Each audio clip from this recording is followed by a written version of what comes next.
Well, hello and welcome to Watch What Crappens, a podcast about all the crap we love to talk about on ye old brovs. I'm Ronnie, and that is the gorgeous and talented Ben Mentelker over there. Hello, Ben. Hi, Ronnie. How are you? I'm wearing my Fudge College sweatshirt today. Isn't this fun? Yeah, you do have your Fudge College going on. That's those are great sweatshirts. It's a great sweatshirt. We love a gift. Our friend made these for us, and of course she works at a fashion magazine, so of course she would get us like a really nice quality. Oh, not just a fashion magazine. Someone from Vogue made us. Okay, I was trying to I don't know if she would get in trouble or not if I mentioned the publication. Well, we won't mention her name. Someone at Vogue is in trouble today, but we know who's making sweatshirts that say Fudge College under Vogue's brand. Fine. Yeah. Anna Wintour herself sat us down and said, you guys need Fudge College sweatshirts. And here we are. Or as we call her, Wig. We're just kidding. It's actually Candace Bergen's daughter who now runs Vogue. Which is the greatest Nepo baby story of all time. Yeah. So we hooked that up. So thank you for that. And also, everybody, thank you for being here with Watch What Crappens. Okay. This is a Real Housewives of Salt Lake City episode. Monday, we will be doing Amazon Live at 4 p.m. Pacific time. And then we're off to BravoCon. BravoCon, we are moderating the Next Gen NYC panel. It's the last panel of the entire con. And it's the first time that cast will ever be in a reunion type setting. So we're very excited to meet all the kids over there. And so we hope you guys can come to that, whoever's going to BravoCon. We will also be doing a meetup at BravoCon. Details will be announced probably that day or the day before. So you'll have to check our socials to figure out where that is. But that's going to be a free event. We just want to hang out with you guys and meet you, anyone who's there, and party together. That would be so fun. So we hope you guys can come. Yeah. Okay, so just keep checking. Watch What Crappens on Instagram. You know what? We want to bring together the Bravo community. So all of our content creator friends, the listeners, let's just have a big fun party. And also, we only have 2 Dwell Hellos left because guess what? That's going to be it for Dwell Hello. We've decided that we're going to wrap it up. Okay. Dwell goodbye. Dwell goodbye. We love Dwell Hello. But we need to open up our bandwidth a little bit. So 2 Dwell Hellos left. And if you know of some crazy, crazy, crazy House Hunters episodes, international or domestic, that we have not covered, because we've covered a lot of the crazy ones. There was the guy in Bangkok who made the fried chicken. He's really the craziest one. There's the guy with the was it the hobby corner, the hobby hole, or something like that? The murder castle hole in Ireland. The murder hole, the swingers, the nudists, the people who moved out. We want some extreme episodes. So, and they need to be on HBO Max or YouTube TV. So, just email us at watchwhatcrappens@gmail.com. And just put in the title, Dwell Hello suggestions. So those will be the final 2 Dwell Hellos, okay? So we're excited for that and just gearing up to go into holiday time. So many things are happening. We got the Vanderpump Rules trailer this week. We just did a trailer trash for that. We got the Beverly Hills trailer yesterday. So we'll do that for next week's bonus episode. So yeah, lots of crazy stuff leading into this year that's about to be new. Wow, but today... but today we've got Real Housewives of Salt Lake City season 6 episode 8. Talk about I don't know what this one's that are called. About to be new, right? Every moment, you never know when a new face is going to pop off one of these people. You know, it's like cutting off a worm. It just grows back the other way. Yeah, or like Total Recall, where the face opens up and there's a face inside. Yeah, or like that movie Face Off. I want to take your face off. God, I love that movie. People don't realize this about me. I talk about gay movies all the time, Big Business, Soap Dish, Bullets Over Broadway. What people don't know is that I love Face Off. I love that movie. I remember seeing it in the theaters and I was like, my mind has been blown. I don't think I've ever seen such a good action movie. And to this day, it is probably my number 1 favorite action movie. I even have the score. I have the soundtrack. I have the orchestral soundtrack to an action movie. It doesn't make any sense. I love that movie so much. It's a little insight into me. Yeah, well, there you go. You've never even had facial work. You see? Can't wait to actually get it. Justice for CCH Pounder's character. That's all I have to say. You know what? Justice for all of CCH Pounder's character. Like, does she ever get justice in anything? She never does. She's always getting the raw end of the stick and everything. Okay, so here we are on the Below Deck Down Under crossover. It's day 2. Dun, dun, dun. Dun, dun, so the crew's prepping for breakfast. So all we hear is squeaking. You know, it's like squeak, squeak, squeak while they're squeaking the boat. And Bronwyn has slept outside. And she slept outside in Melissa Gorga's Italy pajamas, you know, because there's lemons all over them. And she's just out there sleeping outside, which is kind of sad. But the other option was sleeping with Brittany. So, well, I also want to put something out there. I want to propose something. She had a third option, which is to sleep on the sofa inside in the living room. Like, why not? Why did you sleep on a chair under the elements where you got rained on overnight? Like, you know, there was a perfectly good sofa indoors that we've seen other people on Below Deck sleep on. Well, I don't know, but I think it sounds nice, you know, whenever you're on a trip like that. We're like, oh, I'm going to sleep under the stars and wow, luxury. And then it rains on your ass. Yeah. Well, but then there was a fourth option too, which is to tell Brittany, oh, I heard that on this boat, lots of dick shows up in the middle of the night. It's like the Santa Claus of dick, just dick. Dick's going to be coming on this boat. Nobody knows when, nobody knows where, but they generally party outside. And Brittany would just stay out there. Dick Claus, you know, just say that Jared Osmond is waiting for her on the deck, and she'll just go running out there, and then just lock the door behind her. Or just say, oh, you know what? Trickaroo. Your daughter is going to be calling me to ask you questions in the middle of the night, but I don't get reception outside. She just go out there. Yeah, exactly. Oh, Andrew Lloyd Webber's outside. Oh my God. Let her run out there. There's so many ways to trick Brittany. The fact that Bronwyn wasn't able to actually do that to her it's upsetting in many ways, because I feel like it's an easy victory for Bronwyn, but also for people who don't watch Below Deck. I'm hoping that there was a scene on a recent Below Deck where Captain Carey fooled a very drunk person into going into a room, and then he locked her in the room.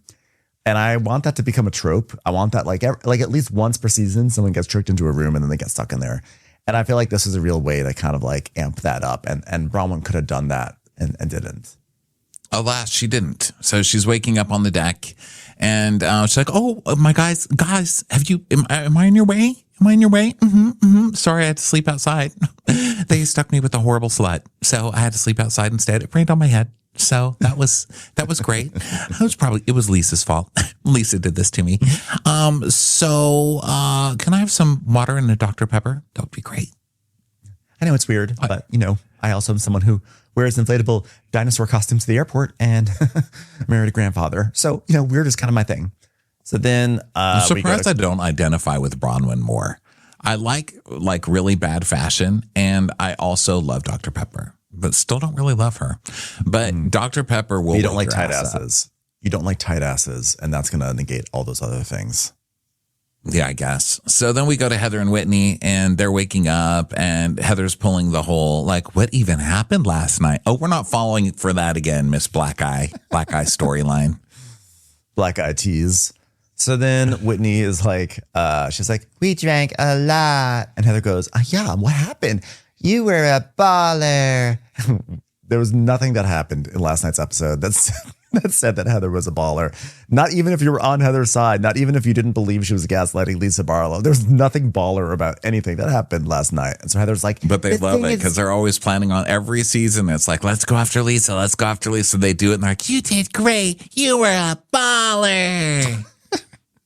The thing is with Lisa, she's our good friend in this sisterhood of women. And I don't want her to like look at our friendships like it's a scorecard, you know, count our money, know all of our dirty deeds, you know, all the skeletons in our closet. If she's our friend, then be a friend, says the woman who sat down and pointed a finger at Lisa Barlow on national television and said, you leaked everything to the press, and then acts shocked that Lisa Barlow was like upset at her. And then she's gonna be like, but I'm being a friend to you right now. I don't know. This is not me being team Lisa. This is just me being team Heather's totally ridiculous, hilarious, and ridiculous in the last episode.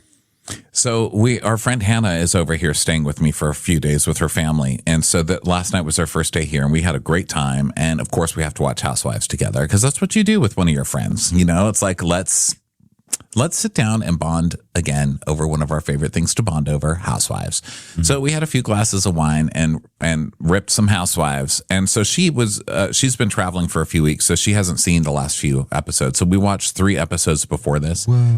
When I tell you how obvious it is what Heather's doing, especially when you know what's going on now, and then when you watch all the episodes leading up to this, and if you think about the whole season of what she's been doing, which she does kind of every season, which has been the whole season, Heather's been going, you know, I just love Lisa so much, but we all know Lisa, and we know what Lisa does. She spreads stories, she digs up the dirt. She just digs up the dirt and then she brings the dirt. But it's always you guys bringing the dirt and then blaming Lisa. But she's been laying the foundation for this the whole season very clearly in every episode. I don't know what Lisa's laying the dirt about, but it's something. And then, it's Bronwyn. It must have been Lisa. I mean, it's just so heavy-handed what she's been doing the whole time. And then we were watching the episode, I guess it was last week when they were confronting Bronwyn, when Bronwyn comes to the lunch table and when he's like, yeah, but how are you, Bronwyn? And so they start asking her, and it's Heather who's grilling her with every single question. Yeah. Okay, well, this arrest was this time, but then you had this other charge, and this was only 4 years. So what about this charge? So it was her with all the details. Lisa wasn't even asking anything. She was just sitting there like, don't you guys have Twitter? I think Heather just wants to extricate herself from the Lisa Barlow friendship, and not even because she doesn't like Lisa Barlow. I think she just knows that like you've got to shake it up every few seasons and be like, okay, this is the season where we fight. This is the season where we are friends. And I think she's ready to extricate herself, but she doesn't want to be the bad guy. She doesn't want the narrative of like, Heather and I were totally friends, and then suddenly she stopped being friends with me. So she has been slowly building a narrative of like, I'm trying to be friends with this lady, but I'm having these nagging doubts that I don't want to believe, and I'm giving her every opportunity to prove me wrong, and all she does is prove me right, and it's terrible, but I'm going to have to reluctantly leave this friendship. Like, that's what she's building up towards. And I kind of wish she'd be like, Heather, just feud. Just chill. My God, just chill. And I also think she's addicted to the fame she got from the Monica thing. Like, I have just uncovered a huge scandal. I am the new detective of Bravo. And so now she wants to find some new mystery that she can get to the bottom of every year. It's like she's now in charge of whoever's been talking to the blogs, you know? So that's her big thing. Like, well, this season, we're going even closer in our investigations. We're going to our own sisters. Yeah, I think that there's a little bit of an element of trying to chase the high of that season 4 finale, and it'll be like that was a generational finale. We're not going to see that for another like 10 or 15 years. Yeah, so stop trying every single season to have another thing. And then Hannah's main question, I think, for the episodes we watched was, what are the teeth? I guess because she's not used to watching on such a giant TV, and Heather and Brittany. I mean, those twin teeth coming out at you on HD is something else. It's given a little bit of like Doc from the Muppets. So Whitney is like, wow, you were down on that pad in the water for a long time. I know. And I just kept saying, listen, this is where we're at. But she just said, I didn't do it. She just kept on saying it. So we see a flashback of them on the Naughty Boys, which is what those are called. I feel like I have to explain things to the non-below deck watchers because like we know the lingo. We sort of are like yachties at this point. So they're on the Naughty Boys, and Lisa's like, I'm going home. I'm going the distance all the way to Utah. And Heather's like, you're not fucking going home, Lisa Barlow. I'm like, don't you ever ask me to admit something I would never do. But like, I think you're the source of the dirt, Lisa. And I love that Heather says it like I'm being just a good friend to you right now, that this is what I honestly feel. And like, I'm being honest. Aren't I a good friend by accusing you of this thing that like probably just came from Reddit instead? She's like, yeah, I think you feed it and then you keep your hands clean. And she's like, no, I would never fucking do that. How would I even fucking know this? Because everyone tells you everything. Which, so what? So what? So people come to me to gossip. So how does that make me the originator of the gossip? I don't know. This is Housewives. Yeah. We're allowed to gossip. Leave me alone. And she's like, I didn't leak it. I never leak stuff. Like, why am I blamed for everything?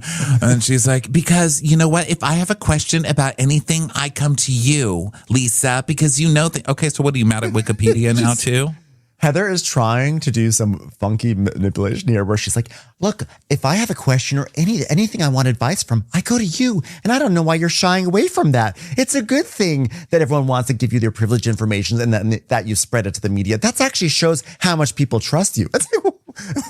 Heather's the way she keeps skewing this, it's actually like reprehensible, but I find it to be so funny because it's so shameless.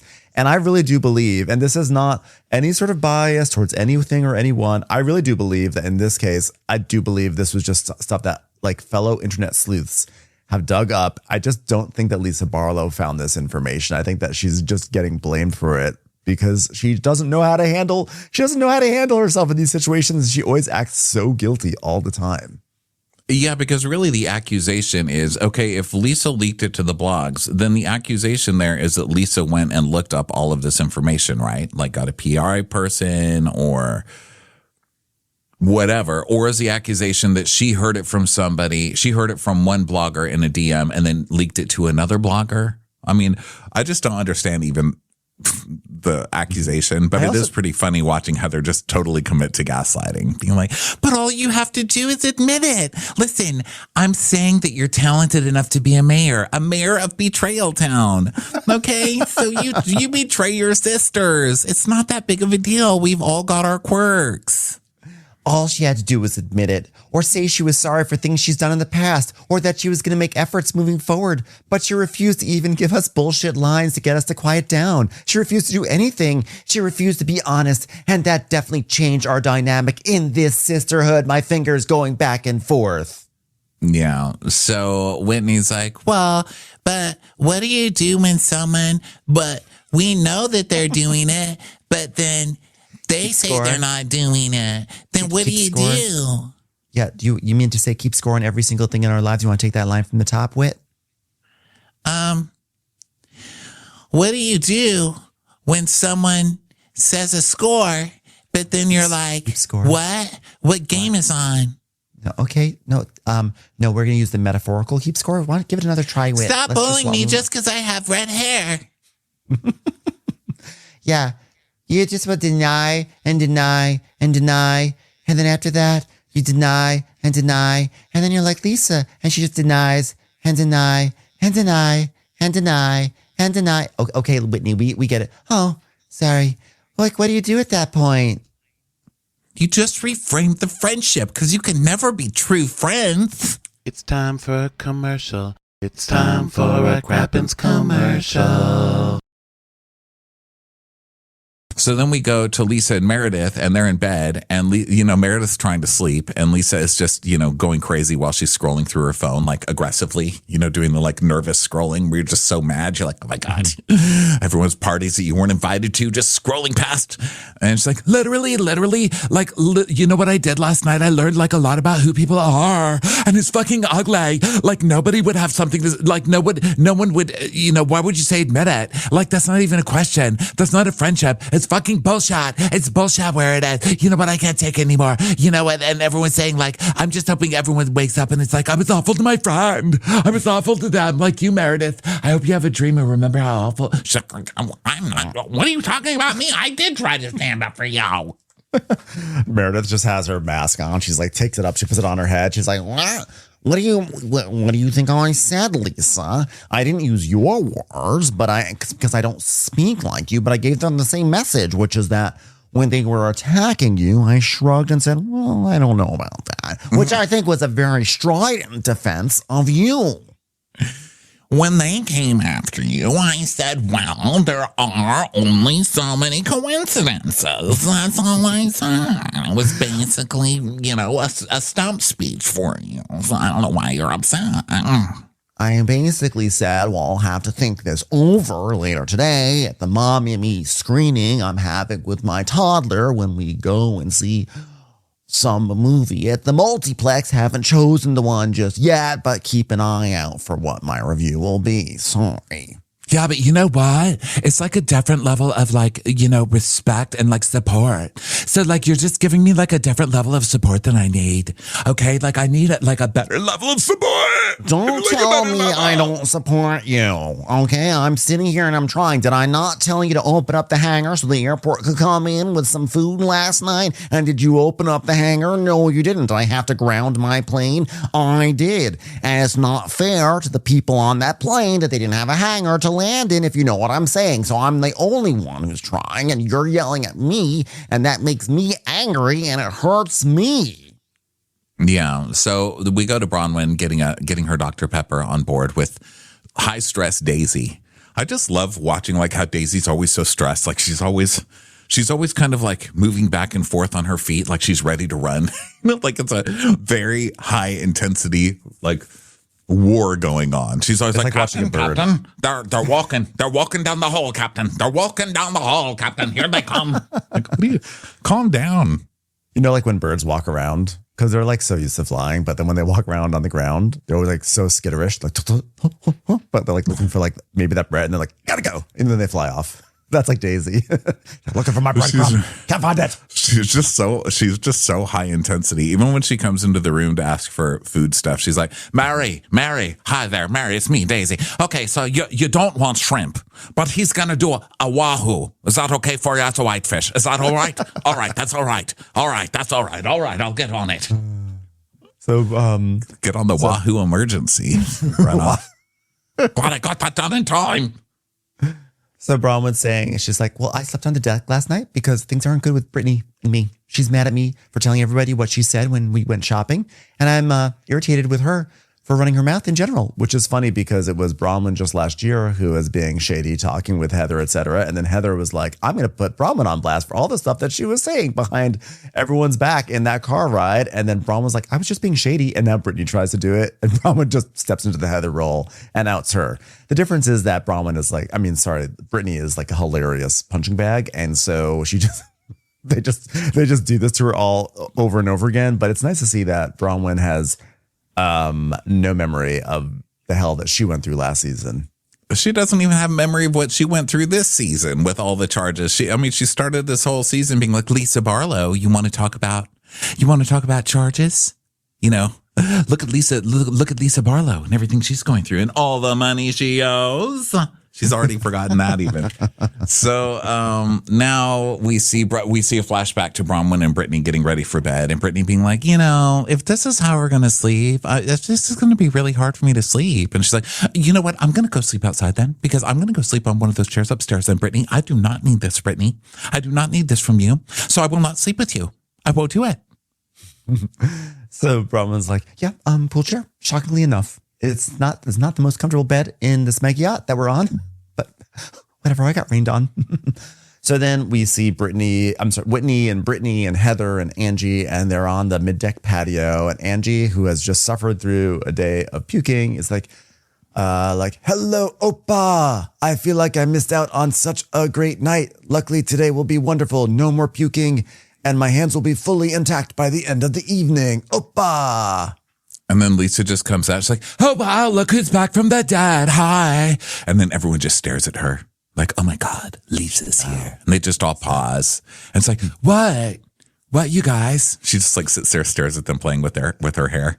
Heather's like, you know what? I'm going to go check on breakfast. I'm going to go check on sisterhood breakfast. So, because we are women. Women deserve breakfast. Can I come? I want to see if there's any moussaka on the menu. I need to find something in the kitchen. I've got to get juice or something, or I don't know, do my hair or something or another. Let me out of here. And I need to change into a swimsuit. I'm going to go too. You're already in a swimsuit. I'm going to go change into a suit swim. I'll be back too. Lisa's like, okay. Really obvious, you guys. So they all mean girl her. And then Brittany, she's left alone with Brittany. Brittany comes out and of course, Brittany's question is, well, are we good though? Are we good? Not mad at me, right? Does anyone like me? Yeah, no, I'm totally good. Like, I'm totally like fine. Like, I would tell you if like we weren't good, right? And if we weren't good, I would either tell you or just like tell a whole bunch of other people first. Okay. And so Brittany's like, are you so mad at Heather? Listen, I talked to Heather I love Heather. I love that. And I love Heather. But what happened last night is like not okay. It's like not okay. Yeah, but the thing that really bugs me is that Bronwyn and I were in a really good spot. This isn't about you, Brittany. Jesus. So it's like Bronwyn and I were in a really good spot. I mean, like we never hung out. She asked to go shopping with her, and then she uses everything against me. And then we see a clip of that where stupid Brittany's trying on clothes, and Bron was just like, And how do you feel about Meredith? Okay, and how do you feel about Lisa? Hater. Okay, got it. Yeah, got it. So Brittany's like, I mean, she posted out of me like, ooh, I'll be nice to you and you so you can tell me things and then use it against me. Okay, yeah, Brittany, like she did it to you before and like you are responsible for you. And the bottom line is like, I've never done anything to Bronwyn and she like lied about me when it came to the grandparents. And all last year, she let people think I hurt her daughter and she asked me to do something and then that turned on me. And by the way, Bronwyn can hear all of this because she's like sitting there with her Dr. Pepper upstairs, but she can hear everything that they're saying. So Brittany's like, wait, she asked you to reach out to the family? She goes, yes, she asked me to meet with the grandparents and to facilitate. It's in writing. Dismissed. And we see the text from Bronwyn to Lisa, which says, hi, and Gwen and I talked, nodding emoji. And if you know what, if you wouldn't mind reaching out to them and explaining that this came up, G is willing to meet if they are. I'm so sorry to put you in the middle, but I know you offered, and maybe it's the best way to approach them. Heart emoji, nodding emoji, nodding emoji, nodding emoji, nodding emoji. And Lisa responds with, I'm happy to. Yeah, happy to. So then Angie and Mary are joining Bronwyn on the upper deck. And Angie's like, hello, is this where you slept? No way, you really slept up here. And she's like, yeah, but we should move because if you want to talk shit about people, this is just a teeny tiny little boat. And Brittany and Lisa are talking fucking loud about me downstairs. So to ensure that they have some privacy while they talk shit about me, I can hear every fucking word. Those two loudmouths just said that they mentioned grandparents and they mentioned Gwen. And I am livid now. And maybe we should go over here so they can't hear me talking shit about them because I'm going to go talk shit about them, but it's different because I'm doing it over in this section. I'm not doing it where I was just drinking a Dr. Pepper. It's like, okay. They're doing it on my bed. Can you believe they're talking shit about me on my very own bed? Like the chair? They come into my home. They come into my home to talk shit about me. So they go sit with her. And then Angie's like, why did you move out of your room? She's like, oh my God, Brittany, same shit with Brittany. I mean, I reached out to Brittany. I said, let's go shopping. She told me Meredith has seizures and crashes out and screams at her. And then she gets furious with me because I threw her under the bus. But then she says, I don't want to sleep with you. And I said, okay, well, you know what? I don't particularly want to sleep in our room either. So have fun sleeping next to a blow up shark. You bitch. Yeah. You're vomiting. Everyone else is screaming at each other. And I mean, it's just the fucking truth, Angie. You were vomiting for 18 hours. By the way, just to clarify again, in Brittany's feeble defense, she did not say Meredith was having seizures. She said Meredith gets so mad, it's like a seizure of emotion or whatever. It was like a seizure. But she didn't say that Meredith is having seizures. And Bronwyn totally misrepresented that. But in a way, I'm glad because then we had last week, Meredith be like, there are people in my family who've had a seizure. Including my child. How dare you talk about my child? Seizures are not inherently funny, but this show somehow made them funny. So yeah, now Bronwyn's all mad that they were talking shit about her, on the deck or whatever. So then Meredith, Heather, and Whitney join them, and now people are starting to feel seasick again because it's swaying a lot. So Lisa comes out and she's trying to start kind of a new day. She's like, okay, guys, I might want some bracelets. And everyone just looks at her like, oh my God, gross, Lisa Barlow's here. So then Heather's like, okay, guys, I think that today we should have a little break and have some fun.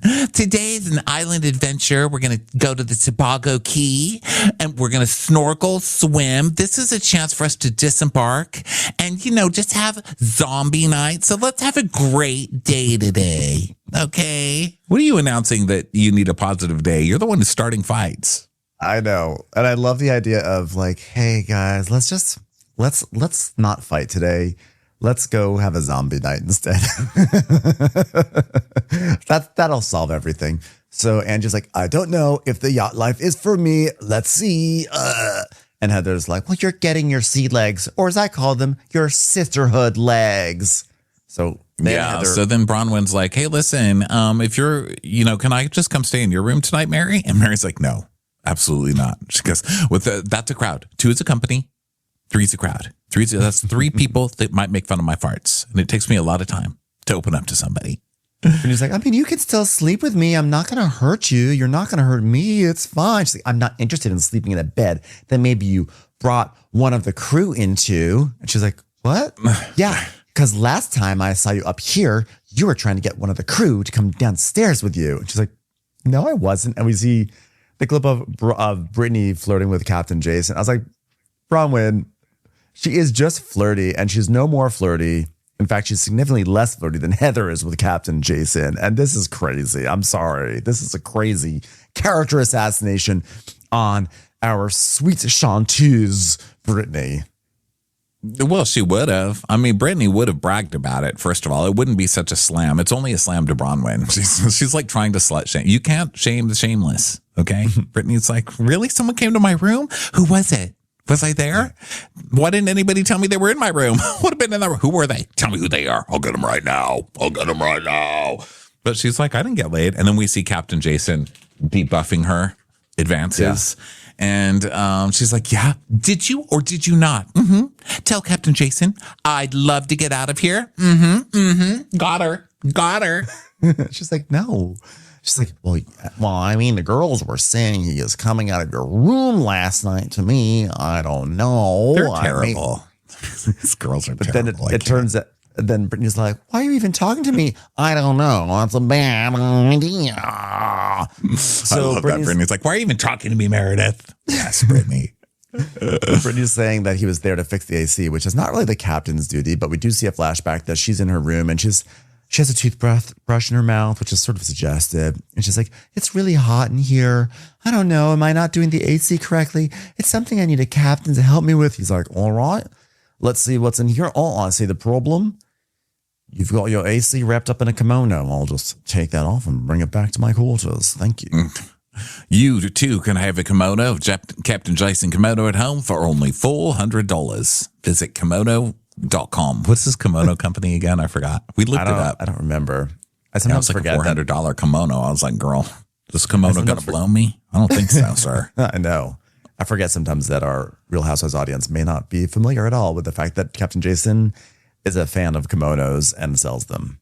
But yeah, he loves them. He loves a kimono. Okay, so then we see him come to check her air conditioning, and no sexual stuff happened. And when he left, she was still standing there with her toothbrush hanging out of her mouth. So she's like, no one was in our room last night, just my little unicorn and me. Good night, baby. You are loved. So Jared Osmond, TM. I'm a soldier of love. Like Uncle Donnie sang. So Lisa is saying, okay, guys, enough with the pylon, okay? Captain Jason's not interested. It's like dumb, right? Like, back me up on this, Daisy. Daisy, okay, why is she running around so much? Okay, Daisy, come on. Is he interested? Say no. Say hard no, Daisy. She's like, I have no idea. Honestly, I just try not to pay attention to anything the guys do on these boats anymore. Yeah, but it's like ridiculous. You know what? I want to stand up for my friend Brittany because like nobody wants to sleep with Brittany. Am I right? Like nobody wants to sleep with her. You know what? If I was Captain Jason, I wouldn't want my name dragged through the mud as someone who slept with Brittany. I mean, look at her. Right, Brittany? I'm sticking up for you. It's like, geez. This just invites Bronwyn to do her signature head nod / adjust the sunglasses a little closer to her eyes setup to go, oh, come on. I can't even sit on the deck without hearing you and Brittany talking shit about me downstairs, saying I'm a snake. I've done this to Brittany before. I've done it to you, bringing up my fucking daughters and grandparents again. How could you do that? Oh, God, here we go. How dare you bring up my daughter? How dare you?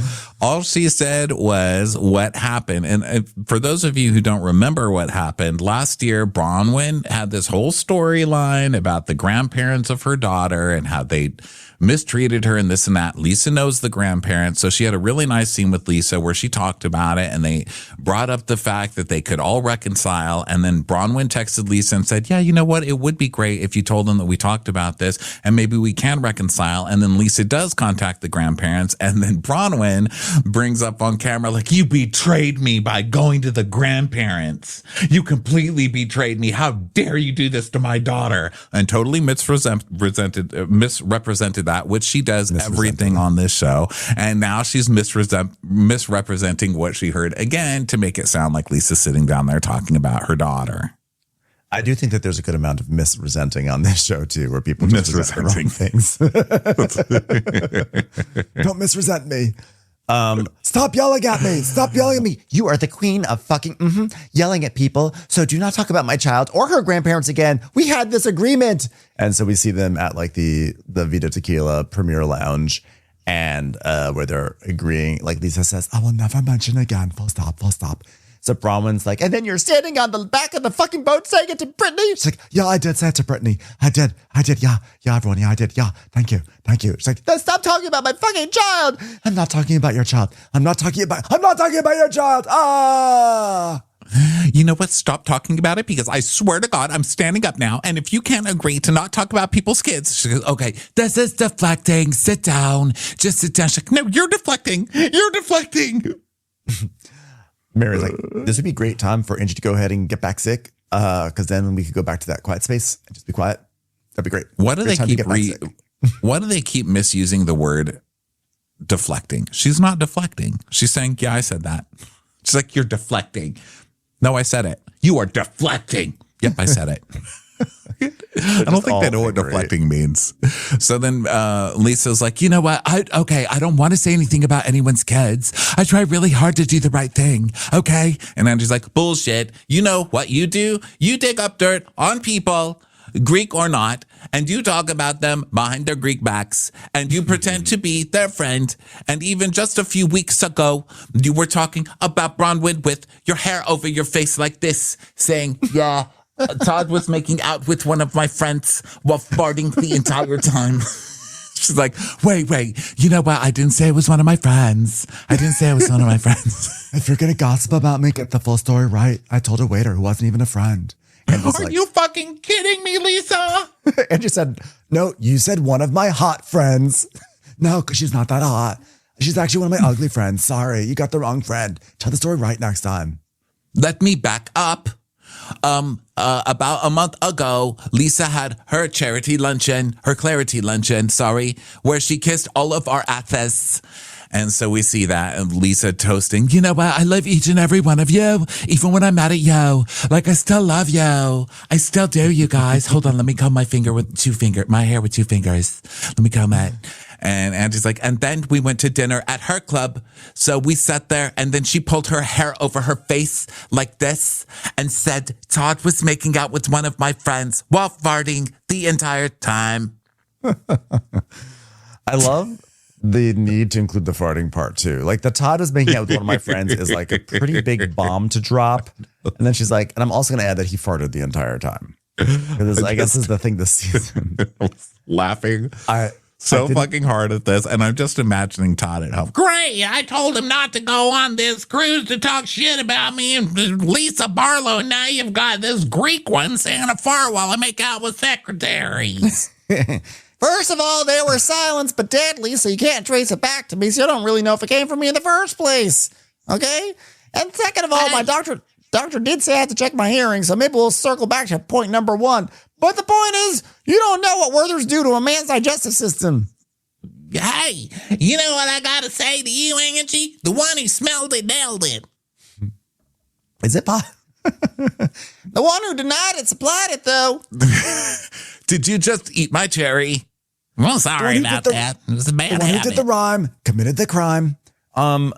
Is it possible that Lisa's friend said, oh my God, I just made out with an old fart? Is it possible that that's what happened? Oh my God, she was making out with Todd and he was farting the whole time. I just think that's so Todd to be making out like. Hold on, let me check my notifications on my Palm Pilot, see if anything came in.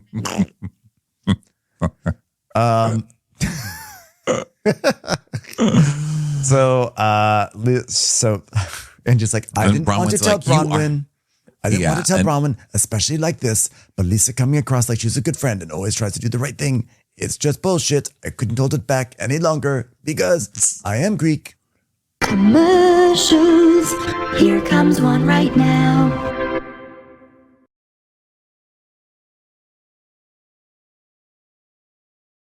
So now I've thrown somebody else's marriage under the bus. So Bronwyn's like, wait, but you said he made out with someone? I mean, fuck you. You were dead to me, Lisa. You were dead. She's like, oh my God, you know what? I grew up in New York, so I know a lot of people. And you know what? It came from someone that I believe and I trust. So I believe that it happened. And I you know what? I repeated what I heard to Angie. And now we know Angie's not a trustworthy bitch. And you know what? I'm never going to do that again. And so Bronwyn's like, you never say you're wrong. I mean, just admit it. And she goes, I was wrong to say that about Todd, but you were wrong to talk about Gwen, so don't talk about my family. Okay, but you know what? Okay, then I was wrong. Okay, well, you were wrong. Why didn't you ever say you were wrong? But I was wrong. I'm sorry. You never say you're wrong. Stop deflecting. But I was wrong. Lisa, you need to say you were wrong when you were wrong. But I was wrong. You see, you're arguing with me now, Lisa. Just confess. Mm-hmm. This has nothing to do with me believing this rumor or being worried about this rumor. Because, of course, I don't believe he was making out with someone. I do believe he was farting. But this proves that Lisa is spreading rumors about me and Todd's farting. And she's never going to stop trying to eviscerate every aspect of my life. So, you know what? We're done. Todd, I'm trying to do my confessional. Well, sorry. I can't just sit on it the whole time. I'm not a hen.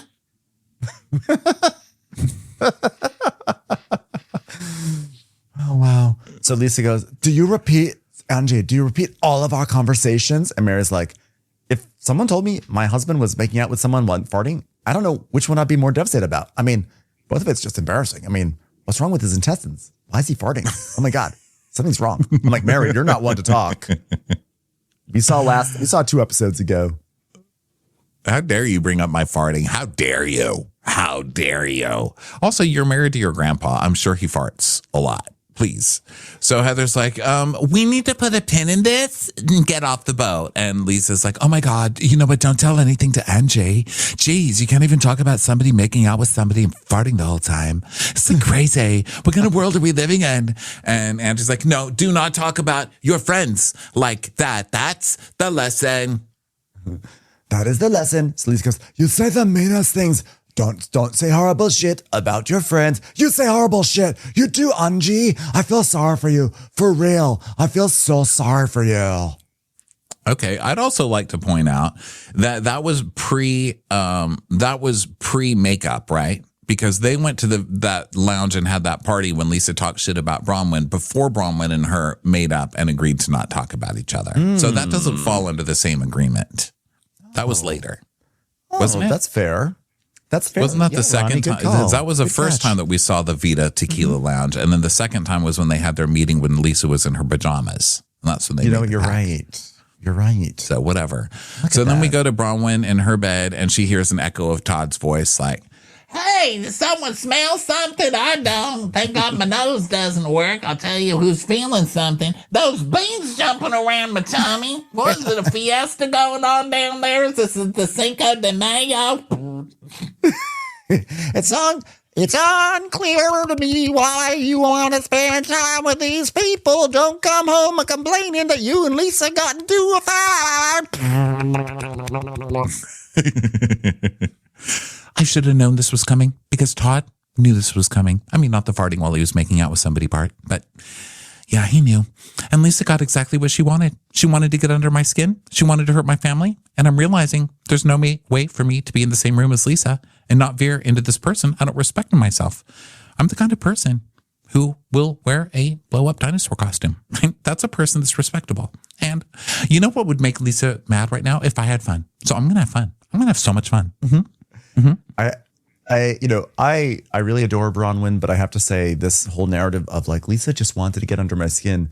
You eavesdropped on Lisa just having a kiki moment with Brittany, and then Lisa didn't even bring up this Todd thing. It was Angie who aired it in front of the table. Like, not to be a Lisa apologist or anything, but like Lisa it's was getting not to the point where you have to, if you're watching the show, you have to be a Lisa apologist in a way because she's not doing it and she's terrible at defending herself. And these people are crazy. Like the two things Bronwyn is really the most upset about are things that Lisa didn't even bring up. She didn't bring up Bronwyn's stuff. Everybody else brought it up.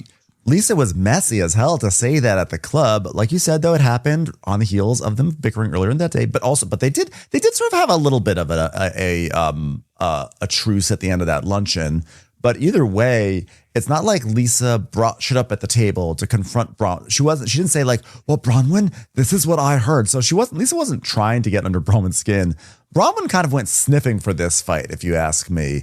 And she wanted to make it a fight. I understand the grandparents and Gwen are a trigger for her. But this was, I don't really think that Lisa was actively trying to upset Bronwyn here. I think she just got caught because Lisa was messy. She got caught she's gossiping. Sort of oafy with these things. Yeah, she got caught gossiping for sure, talking shit. But she didn't say it on camera. Guess who brought it to camera? Angie. Yeah. You know? But they still, it's like they all bring it on camera and then they blame Lisa for it. And I'm not even saying Lisa didn't talk to a million people about all the stories with Bronwyn. I'm just saying, like, in what world do we not care about stories about the housewives? Like everybody else got to show up and grill her. Why are they not digging for things? You know, that's just so crazy. So they go to Tobago and Angie's like kissing the sand. Oh, it's like fun and games time. Lisa, Mary, and Meredith are lounging. And then Angie is talking. So Angie sees Bronwyn coming out of the water and she's like, what's your face, Bronwyn? I just want you to know I feel really bad. My heart went out to you today, and I feel like I probably haven't been as supportive of you as I should have. And I tried to stand up to her about what she was saying about Todd. Sorry I haven't been more supportive. Glad I could be more supportive after I brought the story of your husband cheating and farting on to national TV. Hope you enjoyed that. I did it for you. Well, I regret that I yelled and screamed and lost my mind. Don't. We all thought it was hilarious. So no, but I don't regret what I said. And I don't take it back. Like, okay, I think the only way you're going to get her to stop talking about your daughter and the situation and the grandparents is to be as stern as you were today. Fight some more. Go ahead. She's right over there. She's like, well, I really try to be quick. Like, what did I do wrong? What's my part in this? Focus on myself. That's how you do it, But she's over here getting a fucking massage. I mean, she's not sorry about shit. Oh, God, what, she's supposed to cry because her husband farted while he was making out with some secretary? Let the woman get her massage.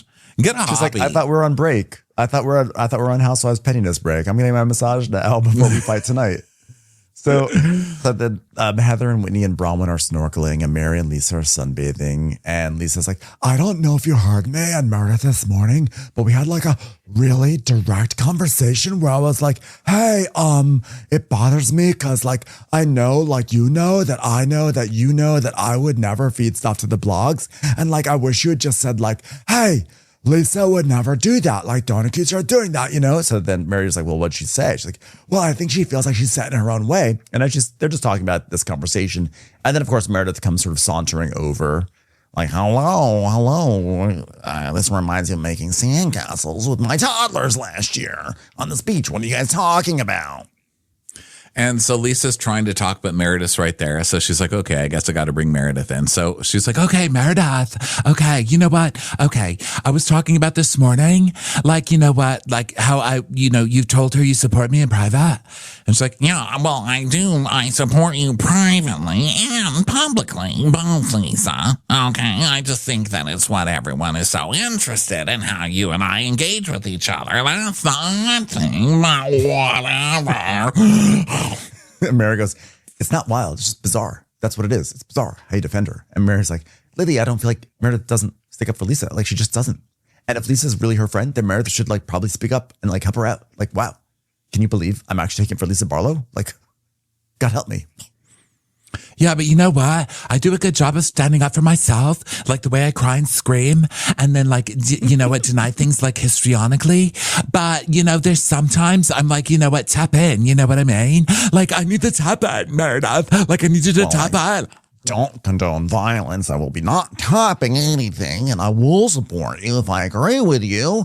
I would never ask someone to help me slice a lemon if they didn't like lemons. So I would not hope that you respect my boundaries. And if I don't agree, I'm not going to defend you, Lisa. As simple as that. Yeah, and I do support you. And if you want to keep talking about this, if everyone wants to keep talking about this, then you're going to... Like, okay, calm down. Your head's going to pop off, okay? I'm done with the conversation. I'm sick of this narrative. I don't want this but you know what? Tap in, though. Like, dismissed. Like, tap in. I will not I don't know why you're getting so upset. I've been such a good friend to you. I've been a great friend to you. Like the other day, I defended you by saying, well, we'll just have to see. And I thought that was a very bold and outspoken defense of you. And Mary's like, yeah, but she's telling you that there's an issue in your guys' friendship. And she doesn't feel like you take up for her. And that's just how she feels. So she's like, well, if that's the case, then I'm sorry. Well, I mean, you have to respect her feelings. What would you like me to do, Mary? Okay. Do you want me to go do cartwheels? Is that what we're going to do today? Cartwheels? Because if you do that, you might fart a little bit too much. So you're not a good friend. Like, go jump in the ocean. Go do something. Do something to prove. Mary's like, go jump in the ocean to show. Like, you're not a good friend. Jump in the ocean. Well, go do something. And she's like, oh, you go do something, honey. Well, and she's like, you're boring. Yeah. I think you're boring. I think. Oh, really? I do lots of interesting things. Very many interesting things. Go find a good story, and then you can like that you can tell. Because like right now, you're a snooze. Well, see you later. Okay, see you later. She just gets up and walks off. So now it's Mary versus Meredith because Mary's going to turn this into a whole thing now. Yeah.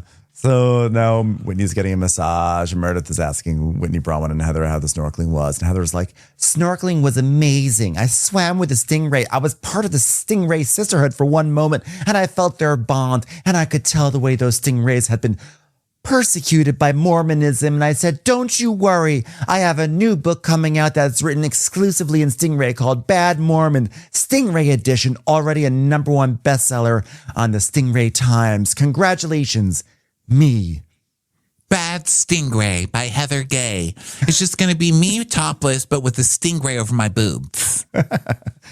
They call me a stingay. Bronwyn's like, yeah, it was fun. I kissed you. I have a drink now. So Meredith says, wow, wait, you swam with a stingray? Did you really swim with a stingray? They have stingrays here? Well, I'm not amused by that. So Heather and Bronwyn have bonded, laughing in the water. She's like, wow, I can't believe I like Bronwyn now. I'm just embarrassed that it took me so long to stop being so stubborn. I really love her. It's amazing what a common enemy will bring. So they call Mike over, who's one of the stews, and she wants to play a game. And so he's like, shall we play Never Have I Ever? Have we? Shall we? Yeah. Can we play Draw Some Eyebrows on Mike, please? I know. Mike apparently has an OnlyFans or had an OnlyFans. Someone wrote us that I guess he was on a dating show. He has an OnlyFans. He has like a whole Dating backstory. Naked. I think he did a show called Dating Naked. That's what it was. Yeah. That's the whole backstory. So that's for people who want to go look that up. There's a little activity for you. So he's also like the king of games, and he has a very strong accent. Is it a Welsh accent? I'm not sure. I'm like trying to be better about understanding where these accents come from. And either way, I don't know. I'm not going to know until we get the season of Below Deck and we get his trauma where it's like, oh, it was when I was a little boy and my father first shaved me eyebrows. I know. That I realized I needed to be on a boat, but I didn't know whether to clean or whether to deck. So now I do both. Thanks, Da. Thanks. I've tried to understand the Welsh accent ever since I watched the season 3 of Traitors, and there was that one girl who's like, I like to pretend to have a Welsh accent because people think it's cute and they trust me more. And I was like, it all sounds the same to me. So anyway, so Mary, they're going to do some games. It's like, never have I ever. And never, I can't be bothered. Peeing in the ocean. Have you ever been in the ocean? What? Never have I ever farted while making out with some secretary in New York City. Well, is that necessary, Ronnie? Is that necessary? So they do some games. And then they have a game where they have to like it's a race, and they have to like run across the beach and then like chug some wine and then run the other way. And then Brittany falls on her face, which of course is funny. Slapstick always works. Bronwyn loves it. It's going to be her souvenir. It's that mental picture.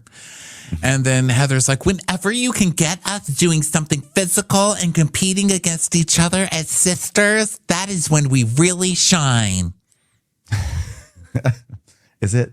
So then they go back to the yacht and they get some rum punches. And Heather's like, oh my God, I'd love drinks upon arrival. Rum punch. I would love one. Thank you. And Bronwyn's like, I want the same as Heather. Drinking buddies. We're friends now. Time to get ready for zombie dinner, everyone. So now Angie is having Michael blow dry her hair. So she's like, get in here and blow dry my hair. And then Captain and Daisy are in the mess. And Daisy's like, well, Heather said something about you having dessert with them because you missed last night. And she asked if you could sit topless having a dessert. Could you do it? And they just start laughing. He's like, maybe I'll whip out a kimono tonight, ladies. So Bronwyn, Mary, and Angie are hanging out and they're putting on inflatable costumes. Bronwyn and Angie are putting on inflatable costumes. And it's like choosing between those different things. It's like they're getting into it and just trying to put it on. This is kind of like behind the scenes of Summer House, I think. But like she's trying to get her face through it, and she has the little like hood on her head. She's going through it. It's like, it's like it feels like it's just like it is just a little fun and games thing. And she's like, it's like dressing up, baby. And so now they're sort of like semi-inflated and they have to get out of the room. And so Angie's trying to get out of the room and she puts her hand like in the door frame, but the door closes on her finger while her finger's in there. And she's like, Oppa. And once again, Angie needs medical attention. I can't even say Oppa in the correct way. My finger hurts so badly. So it looks bad. Yeah, I felt, ooh. And she's like, So they basically, I think she has a broken finger, right? Or at least, I don't know what's going on with it. But nail they have to, like, or wrap something. it up. Like she smushed her nail off or something. So it's all bloody. And so Jason wraps her up. Brittany gets all jealous probably. And she's like, it hurts so bad. Yeah. So now everyone's getting ready for zombie night, and Angie's getting her hair done by Mike, and she's like, look at him. I've got him trained. He's never even done this. Wow. Would you like to come to Salt Lake, Michael? You're a born hairdresser. Don't worry. We won't try to make you sell Fresh Wolf again. Dusty product. Yeah. So then Bronwyn is talking about how she overnighted some stuff from the UK, and guys, it's octopus stuff. They're weird jelly octopi to put on octopuses that you can put like right on your forehead, so it looks like you're kind of like the bad guy in like Pirates of the Caribbean. It's like, oh, look at me, I'm a ghost from the deep that has an octopus stuck on his forehead. So she's putting this on, and Heather's like, oh my God, look at this is amazing. So they're dressing up and they're bonding like the sisters they always are. And Lisa and Meredith are getting ready. So they're all just getting ready, putting on blood, etc. And Heather says, you guys wondering what's going on? You guys Yeah. wondering what's going on this episode? Let's tell let Heather us. narrate it. Heather narrates Tell us. everything. She's like, why zombie night? Well, we love to dig up dirt on each other, and we love to resurrect old fights from the grave. We could do our own horror movie. So then we see a spoof. It's like some post-production fun about like it's a horror movie. And they're all like walking like zombies out to the dining table, except Mary gets stuck with that glass door. So they like have to stop the fake trailer, let her out. And then they start it up again. So then they get drinks, but Mary's has lipstick on hers. And she's like, wait, why does this have lipstick on it? Hey, this isn't my lips. And he's like, I like his answer. He goes, that's all right. I'll bring you a new one. What are you telling her it's all right for? I think you're the apologizer, Mike. I know. Where is like, it? I'm sorry. Yeah. He's Okay, like, I you forgive guys. you. I forgive you for having someone else's lips all over your glass. I'll remedy that for you. You guys, how do we feel the crew did with our zombie theme? I might wonder, when would a hazmat balloon be appropriate? We all look amazing, sisters. And Mary's like, yeah, you're the only zombie that I've smelled alcohol in their breath before. So they get food. They get some food that has some of Meredith's caviar on it. And Heather's saying that she hasn't checked in. She's like, has anyone checked in on the home front? I personally turned off my phone and I have not checked in because the last thing I need is those bitches that I call my daughter bothering me on this. Finally, some peace and quiet away from them. Am I right, everyone? High five to daughters, right? No? I would have checked in, but I don't want my daughters to have my new number. So anybody else? Did you check in? And Braun was like, yep. I called Todd and Gwen, obviously. And, they weren't exactly jazzed, right, about my updates. Know what I mean, guys? And they're like, oh, my God, you told? Heather's like, you said the thing about farting and the making out? And she goes, yeah. Well, of course I did. I mean, why should I be ashamed to say it? I'm not the one who made it up. I didn't make it up, and I didn't fart on the secretary. So... Well, what happened? Tell me. Well, I think Todd always feels like he's not really sure why he's a punchline here all the time. Like why anybody's partner is a punchline here, And I agree with that. I just really feel like Todd and Gwen need to be off limits. And it doesn't seem like that's something you can commit to, Lisa. Which is why I'm bringing up Todd and Gwen again. Go ahead and say Todd and Gwen so I can say that you talked about my husband and my child. Go ahead. Go ahead, Lisa. And it's like, okay, you know what? As of today, I will never, ever bring them up or in any capacity. You know what? Because I will never, ever bring them up. And I'm so sorry I hurt your feelings and Todd's and Gwen's. Very sorry. Very sorry. Well, America, I feel like it's disrespectful not to acknowledge when someone is speaking to you. So I acknowledge that Lisa is speaking and it is to me. Otherwise, those words mean nothing. Todd, no, I don't need the stinger on that one, Todd. I can. Don't need it. Thanks.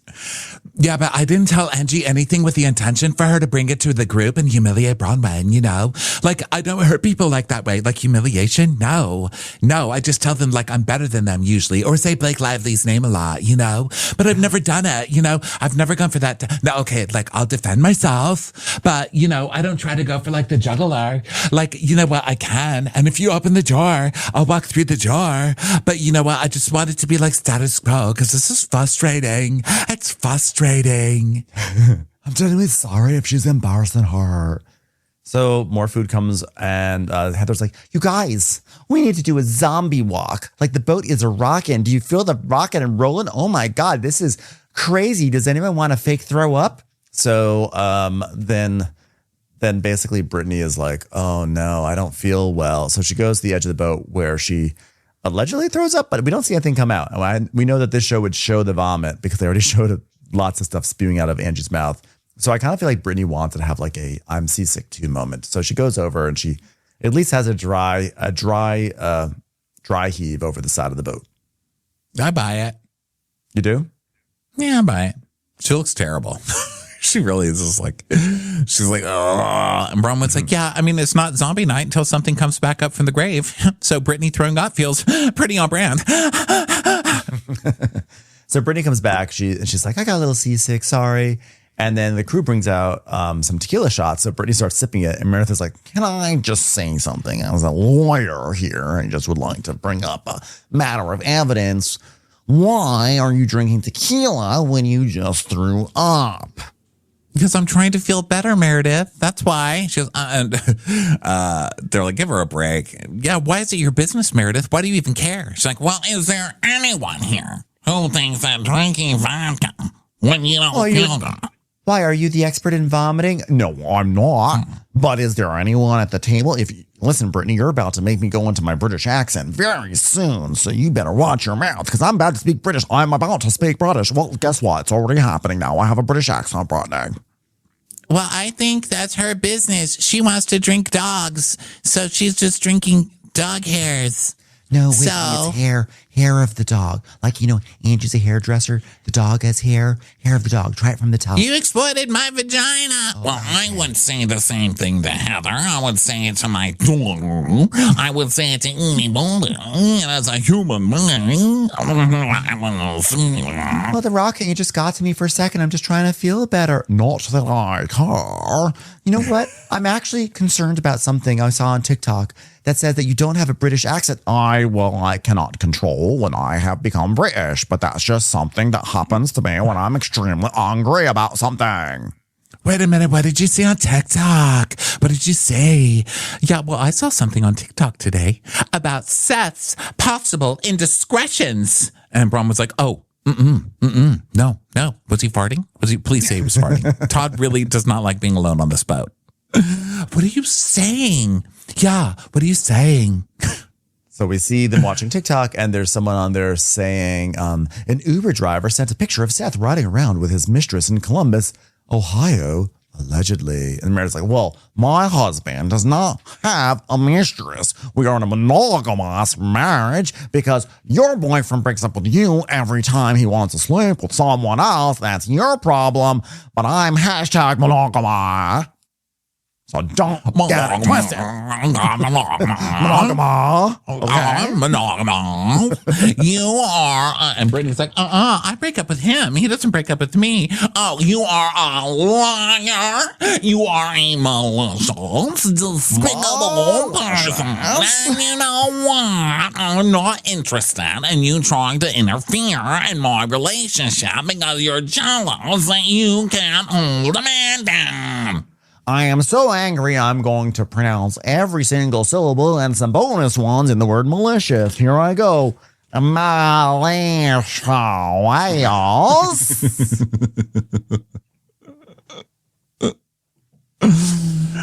I mean, have you not seen it? It's all over TikTok. No, I have not seen it, Brittany, nor do I care. You are despicable. I saw it. She showed me. It was really good. So, like, when they showed, like, Seth and he was in the plane and he's like, can I do this anymore? And he's like, no, you can do it. And then he had, like, there was a goose behind him, but then a goose fell out of the plane and Seth was, like, really sad. Okay, you're talking about Top Gun, which literally has nothing to do with anything here. It's not even a vague reference to something we're talking about. Oh, okay, I didn't see it. Listen, if you don't want to share, I totally get that. I mean, must be really hard having a husband who's cheating on you on TikTok in an Uber. It's like, you stay away from me. She needs to stay away. And by the way, one thing that we have not even referenced is that this entire fight is happening while Meredith has like a fake knife that's going through her head, or it's like a saw. It's like a cleaver. Saw.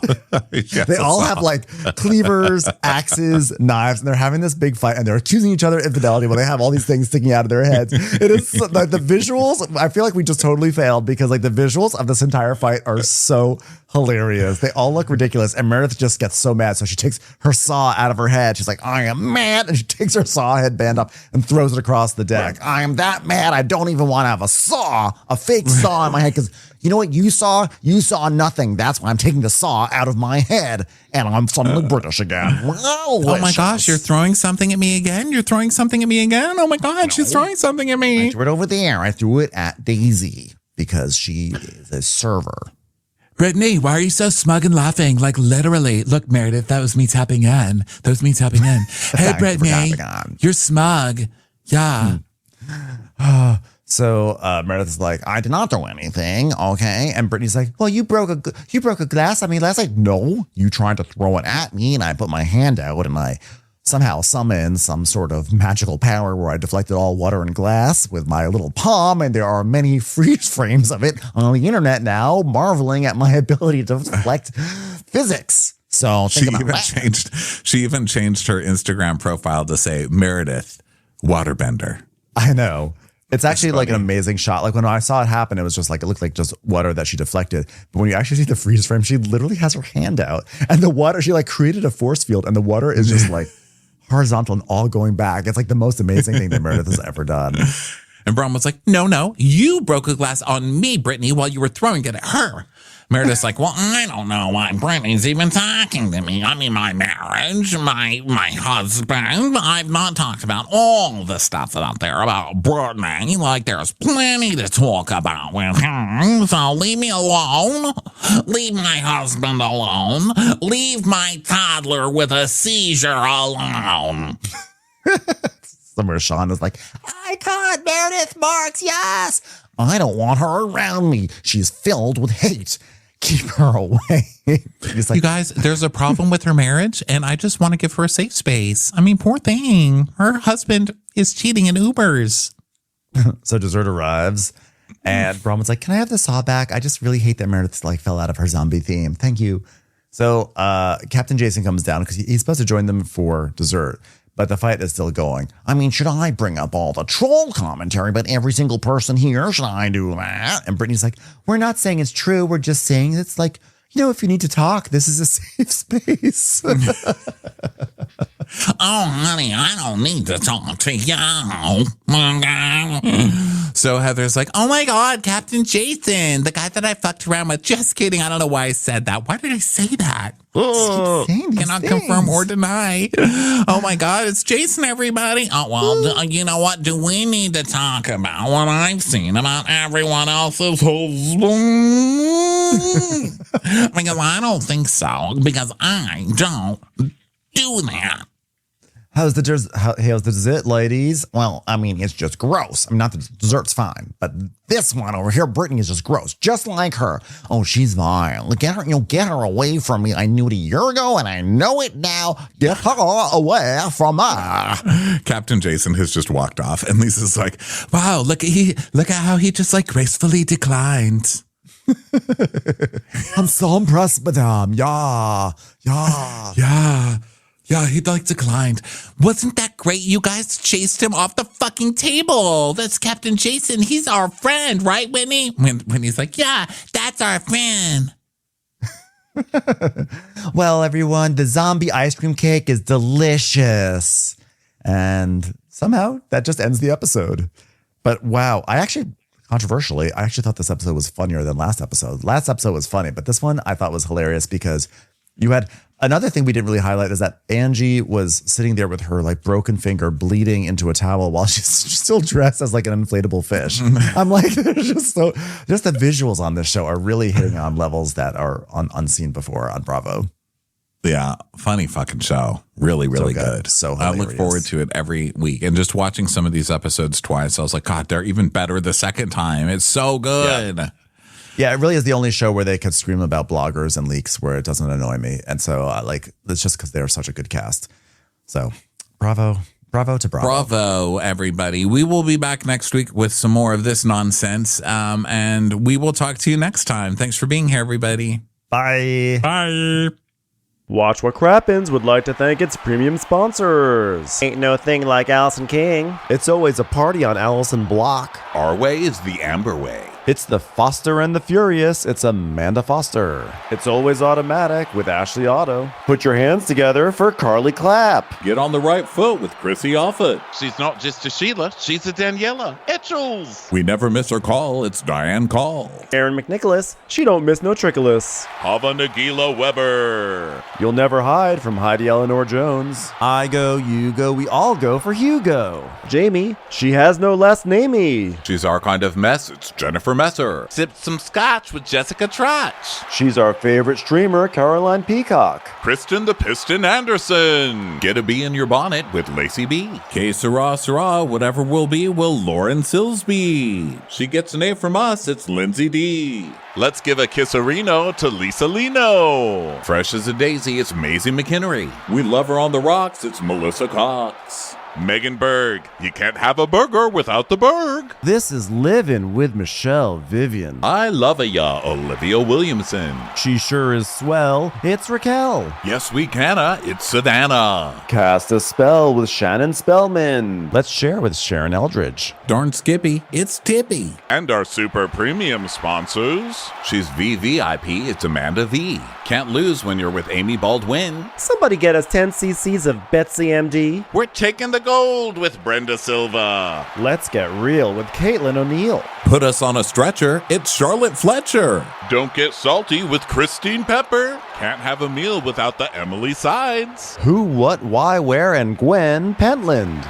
Let's go into the woods with Guy Tubbs. It's our queen. It's Queen Laifa. Nobody holds a candle to Jamie Kendall. Hail the Cork Master, the Master of the Cork, Jennifer Corcoran. We got our wish, it's Jen Plish. She's not harsh, she's Jill Hirsch. My favorite Murdo, Karen McMurdo. She's a total knockout. It's Katie Manock. We love him madly, it's Kyle Pod Shadley. In the study with a candlestick, it's Leslie Peacock. Gee, it's Lisa H. We're ride or die for Lisa Ryder Barron. She's a whiz, it's Liz Sarthy. Always killing it, it's Lola Alkalani. The incredible edible Matthews sisters. She eases our woes, it's Melissa St. Rose. There's a chance of meatballs, it's Rebecca Cloud. Maximum love for Sandy Maximoska. She's the queen bee, it's Sarah Lemke. We cannot tell a lie, it's Sarah Tellefson. Shannon, out of a cannon, Anthony. Please don't stop, it's Soli and Pop. Let's take off with Tamla Plain. We're obsessed doll with Tessa V. She ain't no shrinking Violet Kuchar. We love you guys.